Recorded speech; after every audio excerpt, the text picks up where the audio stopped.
Well, hey everybody, it's that time of year where it's time to think about doing a little bit of car maintenance. I'm over here with my neighbor Elzar, and they're like my family. We have two RAV4s also, and he's got two RAV4s. They got a 2021 RAV4 XLE all-wheel drive, and they also have a what year is that? 2012 RAV4 Sport four-wheel drive.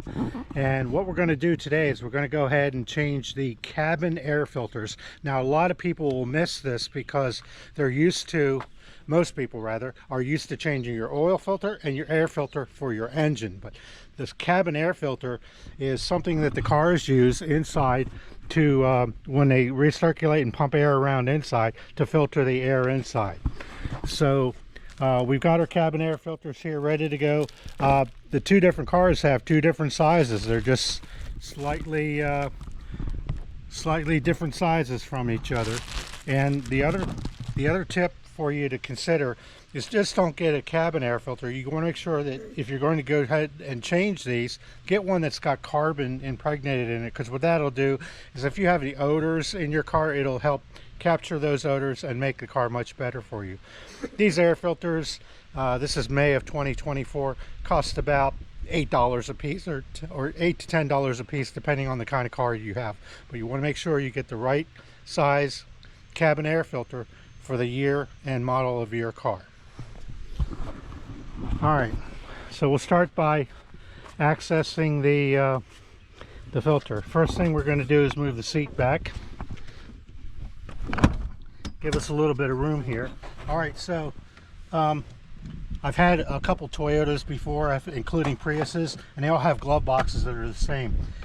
You have this little lever over here, or hinge, that holds the glove tray up. If you pinch this, you can disable this, and then once that's done, push it on the top here, and then that allows the box to come out. You can see here there's a little bit of a undercut groove in here, and they fit into these slots here. All right, so we'll get that out of the way, and then up here further. All right, so now that we have this glove box door removed, we can see up here that there's a door up here, and this holds the air filter that's on. This again has a couple support posts here, and as you can see, a little bit of the device here to help it lock in on the edges. So these come right out, and you can see here, look at this, we did detect an odor in the car, and I can see that we've got trouble. This has probably a mouse up in it. All right, so with that, I'm just going to pull this out, set this to the side, and get myself a glove and go up in here and pull out what I can. All right, so the first thing we're going to do with this old filter is go ahead and remove it. Just squeeze it down a little bit, and that old filter should just pull right out of there, and set that to the side. Now, it's very important to set this back, the new filter, in a certain way, and you can see this one's marked with the airflow going a certain way. Did that other one have a mark on it, Elzar, for the airflow? Nope. No? Okay, all right, so I believe it's probably going to be this way. No airflow. No? Okay, no airflow indicator. All right, so we'll go ahead and put it in this way, and I don't know which way it goes, left or right. But this is the tricky part. You don't want to damage that filter. Yeah, I think that's the way. Okay, all right. That's the way to do I think it. that's the right way. Then Yep. just make sure you get that pleat underneath that tab. Yeah. Okay. Because I remember that. Yep. Perfect. That's it. And then just slide it back in with the side that was out before. Okay. And now it's just a matter of taking the clip here and popping that back in. So let's see, it's marked up, so go ahead and put it back in up. Go ahead and try the driver's side first. It should squeeze right in there. Should hear it snap.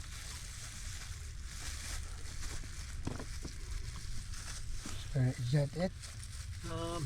Tell you That's what, probably- let's switch that's- positions. that's probably it. So it looks like Elizar did a great job here. That tab's in where it needs to be, and it's very secure. So we should be in good shape there.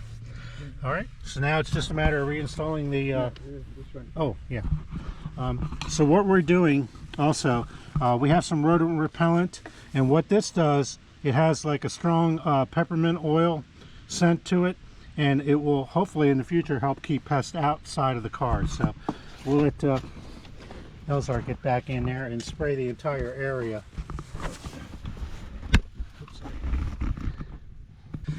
Give a couple more sprays here of this peppermint scented cinnamon oil, peppermint oil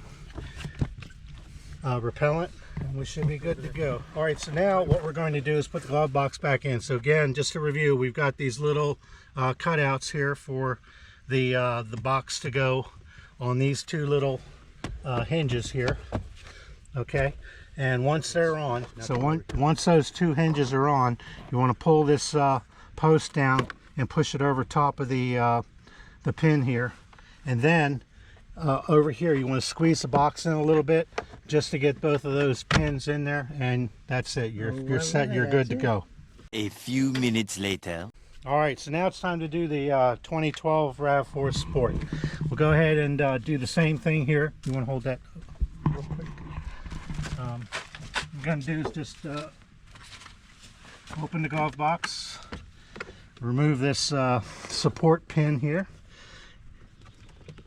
I'm just squeezing the very end of this so that it comes off more easily, and then squeeze in the two top halves of the door, and then pull it right out. Okay, and then with that done, I want to come up in here, and you can see that it's got a similar door. This has a hinge on the end. I'm going to go ahead and pull that out. What's that? Yeah. Okay, so again, I'm going to take some of the rodent repellent that we have, this peppermint oil scent, and just spray it up in here. There's a fan down here, get it on the fan blades. And also what the mice are going for, they're attracted to either like little cubbies or the wires. We also use this rodent repellent up underneath the hood to get all the wires and such underneath the hood to have an odor that kind of repels the mice and such from chewing on the wire. So now I'm just going to go ahead and take the new filter, get it up here, and slide it right in. It should slide right in. If yours is not sliding right in, just try turning it from one angle to the other. All right, so with the door, it's going to have an up arrow on it to indicate which way to go. And this one looks like it has a hinge back on this side, which I'm going to go in that little slot up there with. Once that's there, I can pivot on it and then just snap it into place. And then to put the glove box back on, I'm looking at these two little slots here, feeling on both sides. Okay, I'm looking over there, looking over here, they're in. I'm going to pull down this little pin, slide it onto that pin, squeeze in the door to get this glove box up there, and close it. And with that, we're done. So as I said before, a lot of people miss this important step. It's something that you should do probably every year, maybe every 2 years in your vehicle, depending on how much you use the vehicle. Another rule of thumb I use for my own vehicles is about every 20,000 miles, because when you're in the car, you're running, you know, the fans, and that's the better way to do it. But in this case, we had a problem with some mice, and we were able to, you know, number one, identify that and treat against it.